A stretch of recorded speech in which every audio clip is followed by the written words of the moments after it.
Please like, share and subscribe our channel Photon Boost. Also, do not forget to press the bell icon for further updates. नमस्कार दोस्तों, स्वागत है आप सभी का आपके अपने चैनल फोटोन बूस्ट पे। फ्रेंड्स, काफ़ी समय से कुछ प्रॉब्लम्स की वजह से हम लोग वीडियोस अपलोड नहीं कर पा रहे हैं, पर अब से हमारे वीडियोस एकदम रेगुलरली आएंगे। फ्रेंड्स, आज का स्पेशल वीडियो जो मैं लेकर आया हूं वो लेकर आया हूं SSC CGL tier 2 maths examination के रिव्यू को लेकर।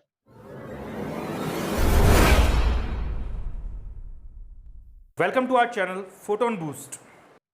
जैसा कि हम सभी जानते हैं कि एसएससी ने अपना सीजीएल 2019 का टीयर 2 एग्जामिनेशन 15, 16 और 18 नवंबर को कंडक्ट करवा लिया।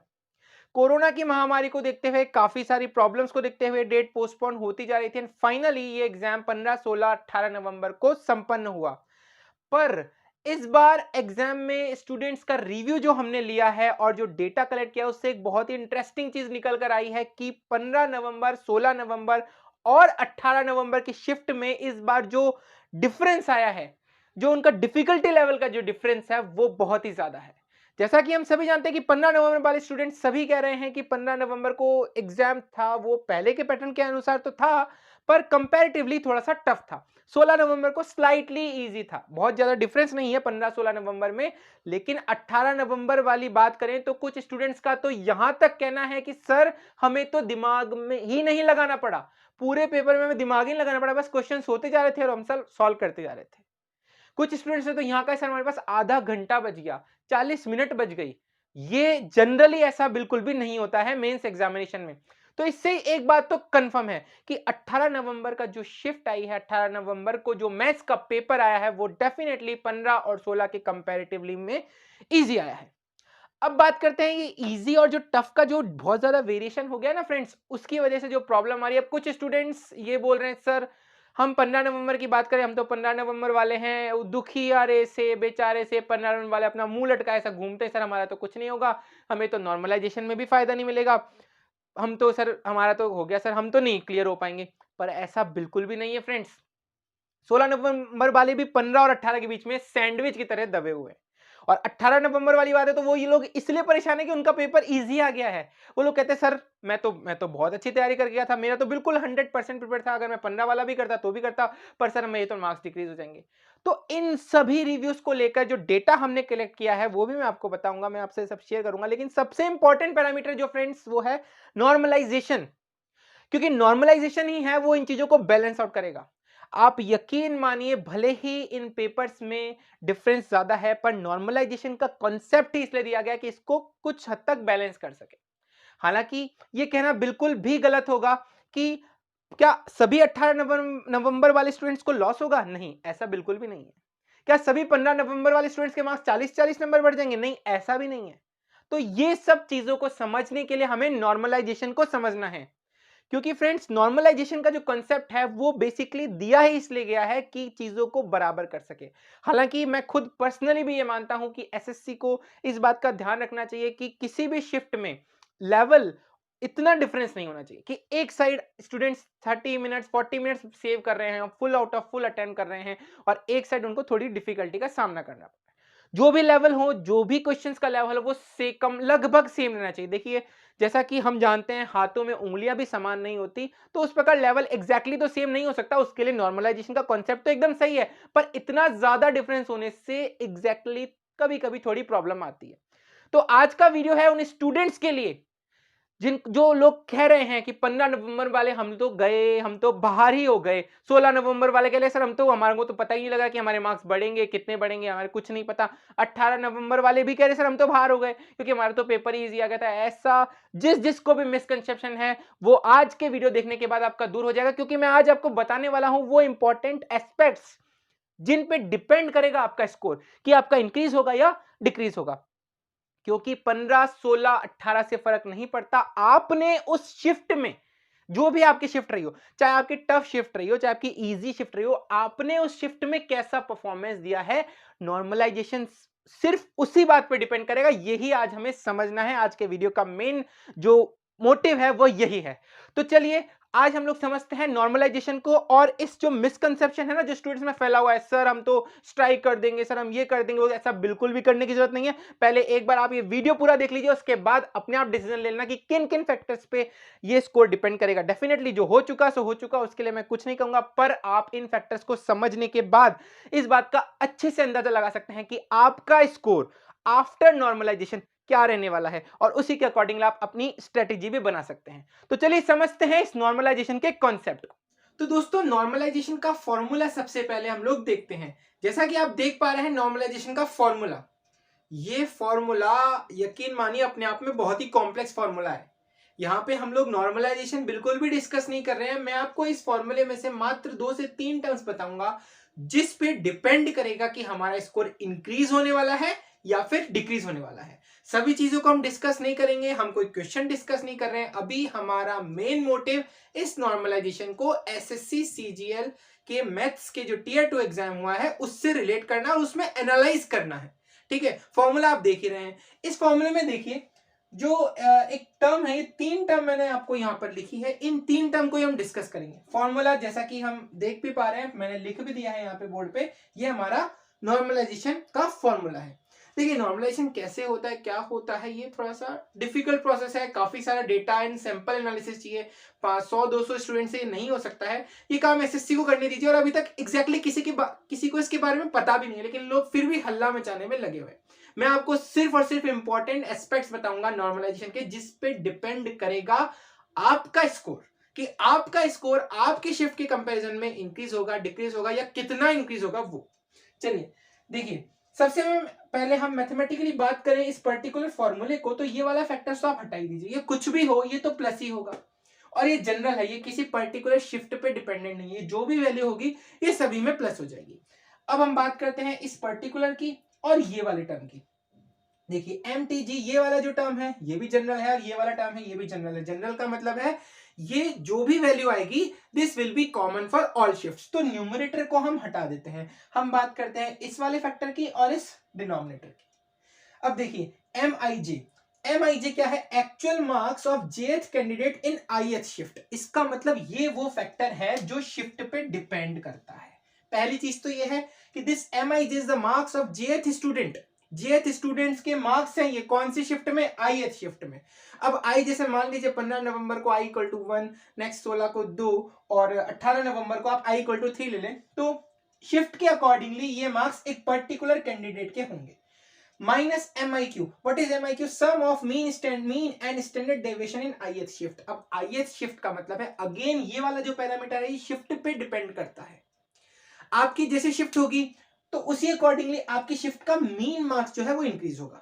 अगर आपकी शिफ्ट इजी होगी तो आपकी शिफ्ट का मीन मार्क्स भी इंक्रीज होगा। और स्टैंडर्ड डेविएशन की बात है, स्टैंडर्ड डेविएशन का मीन मार्क्स से कोई लेना देना नहीं है, क्योंकि डेविएशन जब होता है जब एक पर्टिकुलर मतलब एक पर्टिकुलर लेवल ऑफ पेपर आया। मान लीजिए कुछ स्टूडेंट्स बहुत अच्छा कर रहे हैं, कुछ स्टूडेंट्स घबराहट में, जल्दी में, प्रेशर में बहुत डाउन कर रहे हैं, तो उनका डेविएशन जो है बहुत ज्यादा होगा। 18 नवंबर को स्टैंडर्ड डेविएशन बहुत ज्यादा इंक्रीज या डिक्रीज नहीं होने वाला है, लगभग सेम रहेगा जो सभी शिफ्ट में रहता है। क्योंकि डेविएशन का मतलब है आपका डेटा कितना डेविएट कर रहा है मीन मार्क्स से। 18 नवंबर को पेपर इजी था तो सभी के मार्क्स ज्यादा हैं। अगर मान लेते हैं कि मीन मार्क्स उसमें 185 है, तो 185 मीन मार्क्स है तो 190 है, 180, 182, 195, 175 इसी रेंज में मार्क्स रहेंगे। बहुत ज्यादा डेविएट नहीं, किसी के 100 ही आ रहे हैं, एक दो जनों को छोड़ दीजिए आप, बाकी किसी के 100 ही आ रहे हैं, किसी के 200 तो बहुत लोग आएंगे, लेकिन लगभग डेटा उस साइड ही शिफ्ट रहेगा। तो स्टैंडर्ड डेविएशन का बहुत इंपॉर्टेंट रोल नहीं है यहाँ पे। बात करते हैं मीन और स्टैंडर्ड डेविएशन का सम को हम क्या बोलेंगे, MIQ। तो ये वो पैरामीटर है जिसपे ये डिपेंड करेगा कि हमारा जो स्कोर है ना, रॉ स्कोर से नॉर्मलाइज स्कोर इंक्रीज होगा या डिक्रीज होगा। स्टूडेंट के मीन मार्क्स, स्टूडेंट्स के खुद के actual marks MIJ minus students के उस शिफ्ट में, ये डेटा सबका नहीं है, ये डेटा पर्टिकुलर शिफ्ट का है। उस शिफ्ट में जो मीन और स्टैंडर्ड डेविएशन का जो सम है, स्टैंडर्ड डेविएशन बहुत ज्यादा वैल्यू नहीं होगी क्योंकि डेटा बहुत ज्यादा हाई होगा, तो स्टैंडर्ड डेविएशन की वैल्यू बहुत ज्यादा नहीं होगी, लेकिन उसमें मीन मार्क्स आप जोड़ दोगे शिफ्ट वाइज। मान लेते हैं 18 नवंबर को मीन मार्क्स 175 आ रहे हैं, चलिए 180 मान लेते हैं, 180 आ रहे हैं। अब किसी स्टूडेंट्स के मार्क्स अगर 180 और स्टैंडर्ड डेविएशन मान लेते हैं, कुछ भी पॉइंट्स में आ रहा है, या 1-2 कुछ भी मान लेते हैं, अगर किसी स्टूडेंट्स के मार्क्स 190 आ रहे हैं तो 190 माइनस 180 या 181 कुछ भी आप करेंगे तो ये आंसर क्या रहेगा, ये वैल्यू क्या रहेगी, ये पॉजिटिव ही रहेगी। इसका मतलब ये हुआ कि इजी शिफ्ट में भी अगर कोई स्टूडेंट अच्छा परफॉर्म करता है, अच्छा से मेरा मतलब है एवरेज मार्क्स से अच्छा, एवरेज मार्क्स से ज्यादा, क्योंकि ये तो एवरेज और स्टैंडर्ड डेविएशन का सम है ना। अगर उसके खुद के मार्क्स एवरेज से काफी ज्यादा, मतलब 4, 5, 6 नंबर तक अगर ज्यादा आएंगे तो ये वाला जो फैक्टर है, ये particular factor, this particular factor हमेशा पॉजिटिव होगा। तो एक चीज तो श्योर हो गई, वो 100% श्योर हो जाए, आराम से मस्त होके घर में बैठे आगे की स्ट्रेटेजी बनाए, वो एक चीज तो श्योर है कि उसके मार्क्स डिक्रीज नहीं होने वाले। हाँ, एक केस है, अगर उसके मार्क्स मीन मार्क्स यानी उस पर्टिकुलर शिफ्ट में, पर्टिकुलर शिफ्ट से बहुत ही ज्यादा कम है, एवरेज से बहुत कम है। देखिए एवरेज कैसे निकलता है ये हम सभी जानते हैं। अगर उस स्टूडेंट के मार्क्स एवरेज से कम है तो डेफिनेटली ये जो फैक्टर है उसके actual marks minus mean marks और स्टैंडर्ड डेविएशन का सम, अगर ये मीन से भी कम है तो ये जो टर्म है ये नेगेटिव हो जाएगी। नेगेटिव का मतलब यहां माइनस साइन आएगा, इसका मतलब उसका नॉर्मलाइजेशन स्कोर जो होगा वो डिक्रीज हो जाएगा। तो ऐसा नहीं है कि 15 तारीख वाले सभी स्टूडेंट सोच के बैठे कि मेरे तो 40 नंबर बढ़ेंगे, बिल्कुल भी नहीं। अगर 15 तारीख को एवरेज मार्क्स 150 आ रहे हैं मान लीजिए, लेकिन कोई स्टूडेंट 90 ही करके आ रहा है, तो उसे बिल्कुल भी इसमें नहीं रहना चाहिए कि उसके मार्क्स 130 आ जाएंगे। उसके मार्क्स डिक्रीज होंगे क्योंकि एवरेज से काफी बिलो परफॉर्मेंस होगी उसकी। एवरेज के आसपास रहने वालों के बढ़ेंगे, और एवरेज से ज्यादा जितना ज्यादा आप करोगे उतना ही आपका मार्क्स इंक्रीज हो जाएगा। मान लीजिए कोई स्टूडेंट्स 180 लेकर आ रहा है 15 नवंबर को, जो टफेस्ट शिफ्ट थी, तो उसके मार्क्स यहां पे जो फैक्टर आएगा ये काफी ज्यादा पॉजिटिव आएगा, मल्टीप्लाई होगा, तो उसके जो नॉर्मलाइजेशन मार्क जो होंगे वो काफी ज्यादा इंक्रीज होने वाले हैं। तो देखिए ऐसा जरूरी नहीं 15, 16, 18 पे डिपेंड ही नहीं करता, जैसा कि मैंने आपको बताया था। चलिए नेक्स्ट हम बात करते हैं एमटीआई बार। ये क्या है, average marks of top 0.1% in the ith shift. देखिए ये फैक्टर अगेन शिफ्ट पे डिपेंड करेगा, ये डिपेंड करेगा top 0.1% in the ith shift, यानी कि 0.1% स्टूडेंट किसी भी शिफ्ट के हो जो टॉपर्स हैं उनके मार्क्स का क्या है, एवरेज यानी कि मीन है।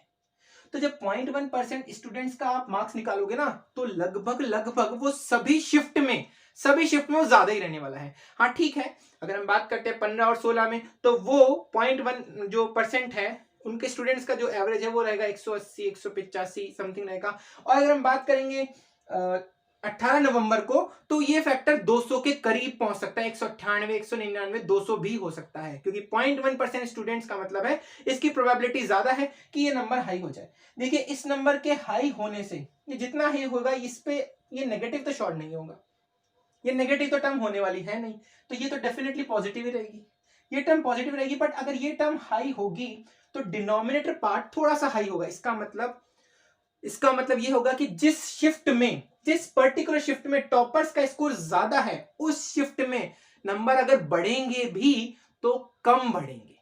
देखिए बढ़ने का डिसीजन, बढ़ने और घटने का डिसीजन ये वाला फैक्टर लेगा, ये वाला फैक्टर आपका डिसाइड करेगा कि आपके मार्क्स नॉर्मलाइजेशन के बाद बढ़ेंगे या घटेंगे, वो ये वाला फैक्टर बताएगा। यहां पे हम बात करते हैं, ये तो सेम ही है, this is sum of mean and standard deviation in nth ith shift, किसी भी शिफ्ट की बात करें, ये वाला फैक्टर बताएगा कि आपके मार्क्स कितने बढ़ेंगे। अगर आपके पर्टिकुलर शिफ्ट में मीन मार्क्स, एवरेज मार्क्स कम है, 0.1% स्टूडेंट जो टॉपर है वो भी कम स्कोर कर पाए, तो ये वाला फैक्टर जो है ये कम रहेगा, तो डिनोमिनेटर जो है वो कम रहेगा। डिनोमिनेटर कम होने का मतलब है ओवरऑल जो वैल्यू है वो इंक्रीज होगी और नॉर्मलाइज्ड मार्क्स काफी ज्यादा इंक्रीज होके आएंगे। जैसा हम देखते हुए 30 नंबर बढ़ गए, 35 नंबर बढ़ गए, 40 नंबर तक बढ़ जाते हैं। पर ऐसा नहीं है कि जिस शिफ्ट में पेपर इजी आया उसमें मार्क्स डिक्रीज ही होंगे, उसमें भी मार्क्स बढ़ सकते हैं। हाँ, पर बढ़ने का रेशियो कम हो सकता है। अगर आपने उस पर्टिकुलर शिफ्ट में एवरेज से ज्यादा स्कोर किया है, लगभग अगर जनरल भाषा में मैं इसको समराइज करूं तो मैं कह सकता हूं पर्टिकुलर शिफ्ट में आपने एवरेज मार्क्स से ज्यादा स्कोर किया है, 5-7 नंबर अप्रोक्सीमेट लेके चलते हैं, तो डेफिनेटली आपका ये फैक्टर पॉजिटिव होगा। इसका मतलब ये तो श्योर है कि आपके मार्क्स बढ़ेंगे। और अगर हम बात करते हैं इस फैक्टर की, तो ये वाला फैक्टर उसमें हाई होगा क्योंकि इजी शिफ्ट में ये वाला जो फैक्टर है ज्यादा होगा, डिनोमिनेटर ज्यादा होगा, तो इंक्रीज तो होंगे पर बहुत ही कम इंक्रीज होंगे या थोड़े बहुत इंक्रीज होंगे, 2 नंबर 4 नंबर समथिंग। अगर आपने अपनी इजी शिफ्ट में अच्छा परफॉर्म किया है तो आपके मार्क्स भी बढ़ेंगे, आपके कम तो बिल्कुल नहीं होंगे क्योंकि आप मीन से आगे निकल गए तो कम तो बिल्कुल नहीं होंगे। तो इस चीज के लिए आप टेंशन बिल्कुल भी मत लीजिए क्योंकि फाइनली जो डेटा है वो नॉर्मलाइज डेटा ही हमें यूज करना है, नॉर्मलाइज डेटा ही जो फाइनली आगे जाएगा। और ये इसलिए किया गया ताकि सभी तरह की शिफ्ट्स को बैलेंस किया जा सके। देखिए, अगर इजी शिफ्ट हो या टफ शिफ्ट हो, अगर मैं एवरेज स्टूडेंट से अच्छा परफॉर्म कर रहा हूं तो मेरे मार्क्स पे कोई लॉस नहीं होगा, भले ही मैं इजी शिफ्ट में हूं। और अगर टफ शिफ्ट में होऊंगा तो डेफिनेटली मुझे बहुत ज्यादा बूस्टअप मिलेगा। साथ ही साथ मैं ये भी कहना चाहूंगा कि टफ शिफ्ट है लेकिन मेरा परफॉर्मेंस बहुत डाउन है तो मेरे मार्क्स तब भी बढ़ने वाले नहीं है, मुझे इस भरोसे नहीं रहना चाहिए, मार्क्स डिक्रीज भी हो सकते हैं।